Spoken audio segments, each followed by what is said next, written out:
Jules Verne. Book 2, Australia. Chapter 1, A New Destination. For the first few moments the joy of reunion completely filled the hearts. Lord Glenarvan had taken care that the ill success of their expedition should not throw a gloom over the pleasure of meeting, his very first words being, "Cheer up, friends, cheer up! Captain Grant is not with us, but we have a certainty of finding him." Only such an assurance as this would have restored hope to those on board the DUNCAN. Lady Helena and Mary Grant had been sorely tried by the suspense, as they stood on the poop waiting for the arrival of the boat, and trying to count the number of its passengers. Alternate hope and fear agitated the bosom of poor Mary. Sometimes she fancied she could see her father, Harry Grant, and sometimes she gave way to despair. Her heart throbbed violently. She could not speak, and indeed could scarcely stand. Lady Helena put her arm round her waist to support her, but the captain, John Mangles, who stood close beside them, spoke no encouraging word, for his practised eye saw plainly that the captain was not there. "He is there! He is coming! Oh, father!" exclaimed the young girl. But as the boat came nearer, her illusion was dispelled, all hope forsook her, and she would have sunk in despair, but for the reassuring voice of Glenarvan. After their mutual embraces were over, Lady Helena and Mary Grant and John Mangles were informed of the principal incidents of the expedition, and especially of the new interpretation of the document, due to the sagacity of Jacques Paganel. His lordship also spoke in the most eulogistic terms of Robert, of whom Mary might well be proud. His courage and devotion, and the dangers he had run, were all shown up in strong relief by his patron, till the modest boy did not know which way to look, and was obliged to hide his burning cheeks in his sister's arms. "No need to blush, Robert," said John Mangles. "Your conduct has been worthy of your name." And he leaned over the boy and pressed his lips on his cheek, still wet with Mary's tears. The Major and Paganel, it need hardly be said, came in for their due share of welcome, and Lady Helena only regretted she could not shake hands with the brave and generous Thalcave. McNab soon slipped away to his cabin, and began to shave himself as coolly and composedly as possible, while Paganel flew here and there, like a bee sipping the sweets of compliments and smiles. He wanted to embrace every one on board the yacht, and, beginning with Lady Helena and Mary Grant, wound up with Monsieur Olbinett, the steward, who could only acknowledge so polite an attention by announcing that breakfast was ready. "Breakfast!" exclaimed Paganel. "Yes, Monsieur Paganel." "A real breakfast, on a real table, with a cloth and napkins?" "Certainly, Monsieur Paganel." "And we shall have neither turkey, nor hard eggs, nor fillets of ostrich?" "Oh, monsieur!" said Olbinett in an aggrieved tone. "I don't want to hurt your feelings, my friend," said the geographer, smiling, "but for a month that has been our usual bill of fare, and when we dined we stretched ourselves full length on the ground, unless we sat astride on the trees. Consequently, the meal you have just announced seemed to me like a dream, or fiction, or chimera." "Well, Monsieur Paganel, come along and let us prove its reality," said Lady Helena, who could not help laughing. "Take my arm," replied the gallant geographer. "Has his lordship any orders to give me about the DUNCAN?" asked John Mangles. "After breakfast, John," replied Glenarvan, "we'll discuss the programme of our new expedition en famille." Monsieur Olbinett's breakfast seemed quite a fête to the hungry guests. It was pronounced excellent, and even superior to the festivities of the Pampas. Paganel was helped twice to each dish, through absence of mind, he said. This unlucky word reminded Lady Helena of the amiable Frenchman's propensity, and made her ask if he had ever fallen into his old habits while they were away. The Major and Glenarvan exchanged smiling glances, and Paganel burst out laughing, and protested on his honour that he would never be caught tripping again once more during the whole voyage. After this prelude, he gave an amusing recital of his disastrous mistake in learning Spanish, and his profound study of Camoens. "After all," he added, "it's an ill wind that blows nobody good, and I don't regret the mistake." "Why not, my worthy friend?" asked the Major.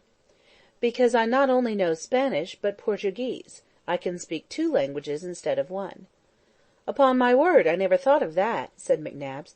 "My compliments, Paganel, my sincere compliments." But Paganel was too busily engaged with his knife and fork to lose a single mouthful, though he did his best to eat and talk at the same time. He was so much taken up with his plate, however, that one little fact quite escaped his observation, though Glenarvan noticed it at once. This was, that John Mangles had grown particularly attentive to Mary Grant. A significant glance from Lady Helena told him, moreover, how affairs stood, and inspired him with affectionate sympathy for the young lovers, but nothing of this was apparent in his manner to John, for his next question was, what sort of a voyage he had made. "We could not have had a better, but I must apprise your lordship that I did not go through the Straits of Magellan again." "What! You doubled Cape Horn, and I was not there!" exclaimed Paganel. "Hang yourself!" said the Major. "Selfish fellow!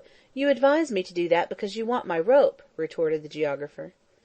"Well, you see, my dear Paganel, unless you have the gift of ubiquity, you can't be in two places at once. While you were scouring the Pampas, you could not be doubling Cape Horn."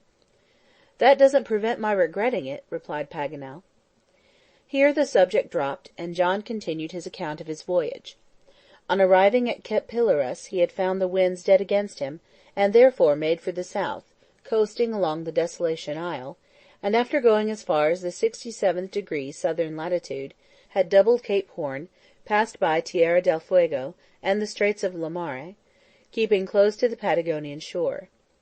At Cape Corrientes they encountered the terrible storm which had handled the travellers across the Pampas so roughly, but the yacht had borne it bravely, and for the last 3 days had stood right out to sea, till the welcome gun of the expedition was heard announcing the arrival of the anxiously looked-for party. It was only justice, the captain added, that he should mention the intrepid bearing of Lady Helena and Mary Grant throughout the whole hurricane. They had not shown the least fear, unless for their friends, who might possibly be exposed to the fury of the tempest. After John Mangles had finished his narrative, Glenarvan turned to Mary and said, "My dear Miss Mary, the captain has been doing homage to your noble qualities, and I am glad to think you are not unhappy on board his ship."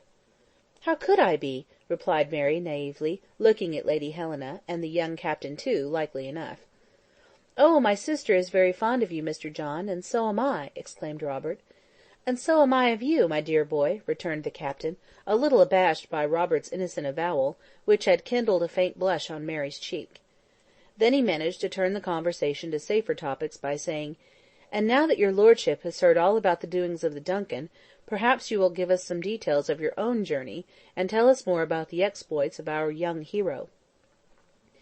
Nothing could be more agreeable than such a recital to Lady Helena and Mary Grant, and accordingly Lord Glenarvan hastened to satisfy their curiosity, going over incident by incident, the entire march from one ocean to another, the pass of the Andes, the earthquake, the disappearance of Robert, his capture by the Condor, Thalcave's providential shot, the episode of the Red Wolves, the devotion of the young lad, Sergeant Manuel, the inundations, the caimans, the waterspout, the night on the Atlantic shore. All these details, amusing or terrible, excited by turns laughter and horror in the listeners. Often and often Robert came in for caresses from his sister and Lady Helena. Never was a boy so much embraced, or by such enthusiastic friends. "And now, friends," added Lord Glenarvan, when he had finished his narrative, "we must think of the present. The past is gone, but the future is ours. Let us come back to Captain Harry Grant."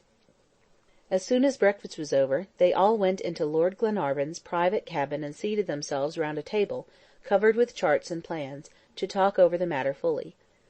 "My dear Helena," said Lord Glenarvan, "I told you when we came on board a little while ago, that, though we had not brought back Captain Grant, our hope of finding him was stronger than ever. The result of our journey across America is this: we have reached the conviction, or rather absolute certainty, that the shipwreck never occurred on the shores of the Atlantic nor Pacific. The natural inference is that, as far as regards Patagonia, our interpretation of the document was erroneous. Most fortunately, our friend Paganel, in a happy moment of inspiration, discovered the mistake.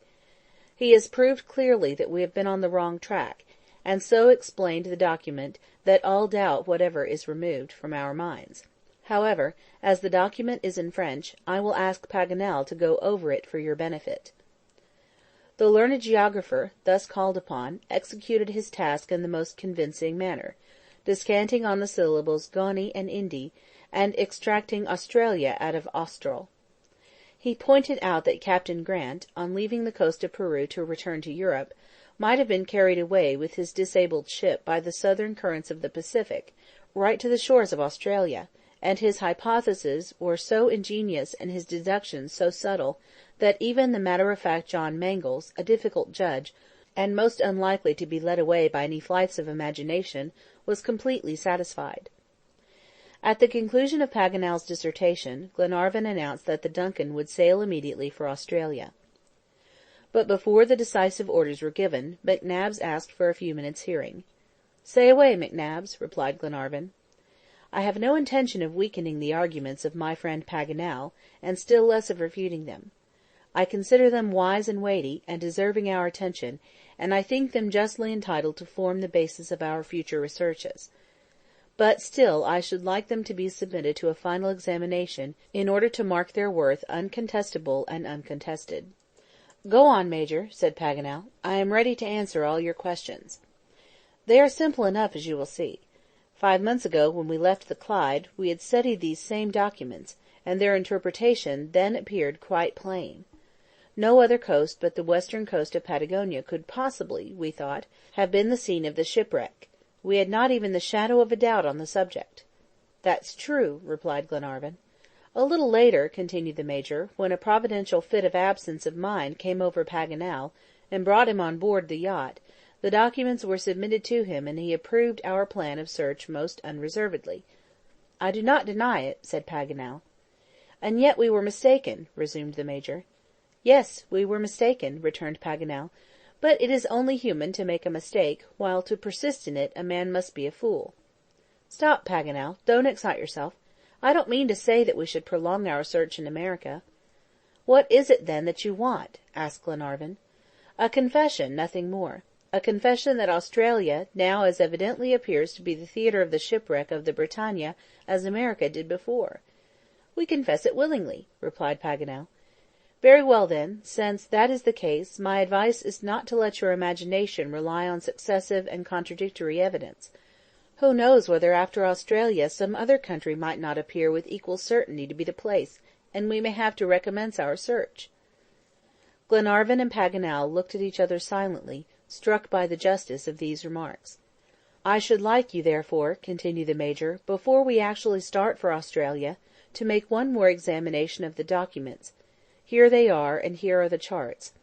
Let us take up each point in succession through which the 37th parallel passes, and see if we come across any other country which would agree with the precise indications of the document." "Nothing can be more easily and quickly done," replied Paganel, "for countries are not very numerous in this latitude, happily." "Well, look," said the Major, displaying an English planisphere on the plan of Mercator's chart, and presenting the appearance of a terrestrial globe.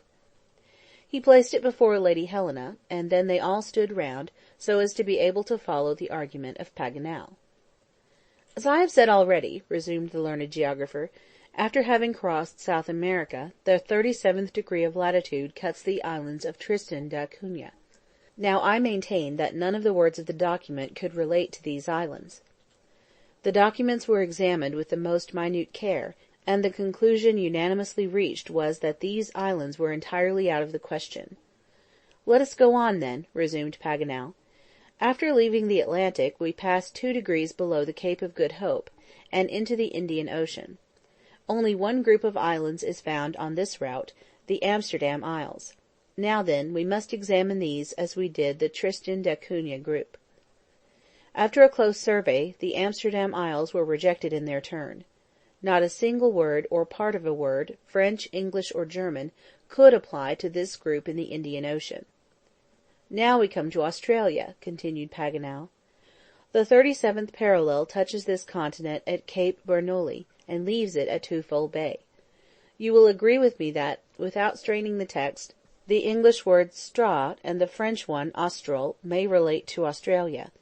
The thing is too plain to need proof."